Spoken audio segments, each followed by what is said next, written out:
नमस्कार मित्रों, हम हैं आज माता दूनागिरी द्वाराहाट में।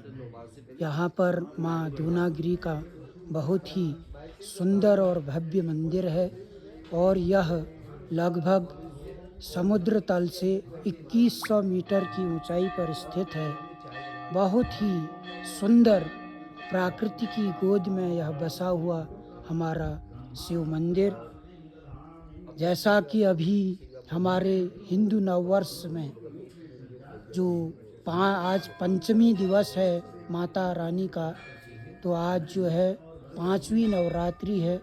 उसी के उपलक्ष्य में हम आज माता दूनागिरी के दरबार में आशीर्वाद प्राप्त करने के लिए गए हैं। जैसा कि हमारी स्थानीय परंपराओं के अनुसार हमारी कुल देवी कुल देवता कई जगह हमारे बहुत प्राचीन मंदिर हैं।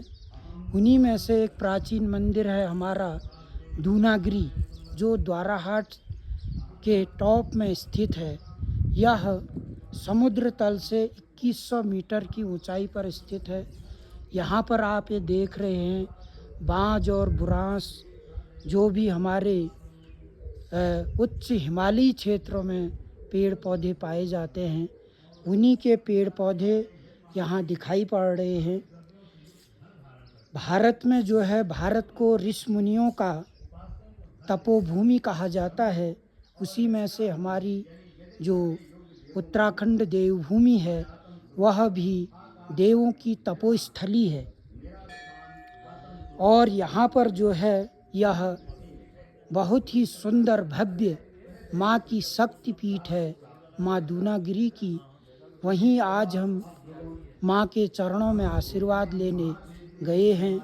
ये हमारे साथी लोग हैं यहाँ पर। तो यहाँ पर जो है हमारा दूनागिरी मंदिर प्रकृति के बीच में बसा हुआ है और यहाँ आश्रम भी स्थापित है। यहाँ पर जो हमारा पौराणिक इतिहास है, उसमें गर्ग मुनि का आश्रम दूनागिरी में ही बताया गया है।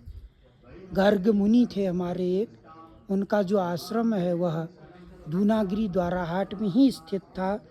और गर्ग मुनि के नाम से ही इसके नीचे जो है एक गगास नदी बहती है। वह नदी हमारे गर्ग मुनि के नाम से ही पड़ी थी। उसका नाम जो था गगास, गर्ग मुनि के नाम से ही पड़ा था।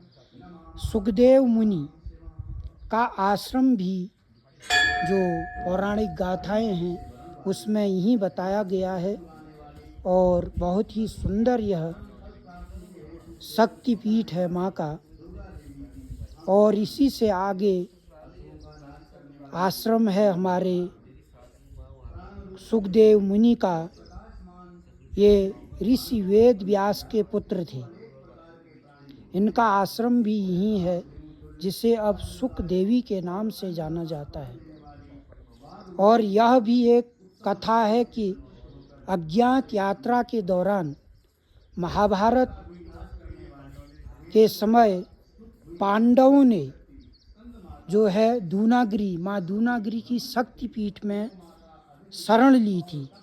और इसी से कुछ दूर पर दूनागिरी से 5 किलोमीटर आगे कुकाछेनी है। वहाँ से 2 से 3 किलोमीटर का हमारा ट्रैक है, जो जहाँ पर जो है पांडुखोली के नाम से वह फेमस है। यह दूनागिरी के निकट ही है। और कहा जाता है कि पांडवों के गुरु द्रोणाचार्य ने भी दूनागिरी में, ये जो माँ की शक्तिपीठ है यहाँ पर, उन्होंने भी जो है तपस्या की थी। पांडवों के जो गुरु थे, गुरु द्रोणाचार्य। तो ऐसी यहाँ पर एक हमें पौराणिक कथाओं में देखने और पढ़ने को मिलता है।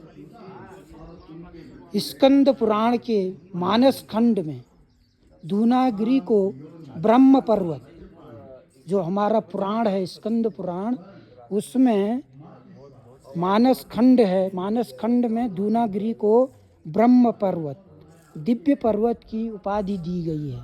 यही वह मंदिर है, माँ दूनागिरी मैया का यह शक्तिपीठ है।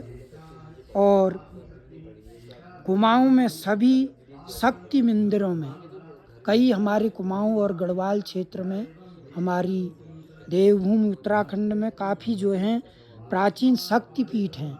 जैसे कि यही दूनागिरी माँ है, हमारी पूर्णागिरी देवी मैया हैं, गर्जिया देवी मैया हैं।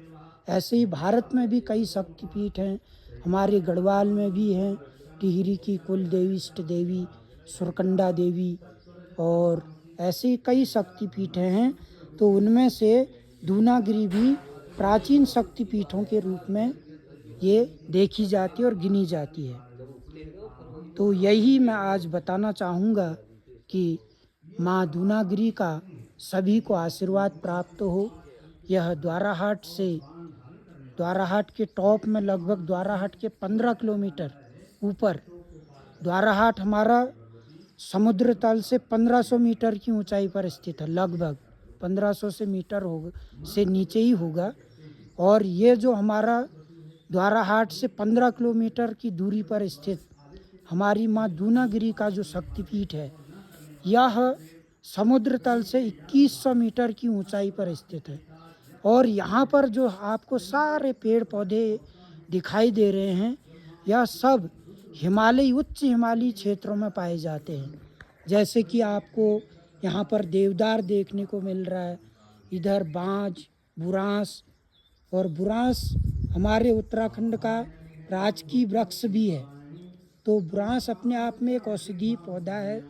उसी तरह से जो हमारा ये बांज होता है, ये बांज का वृक्ष है, ये बांज का वृक्ष जो है, जो प्रदूषण होता है उसको सोखने में बहुत ही इसकी महत्वपूर्ण भूमिका होती है।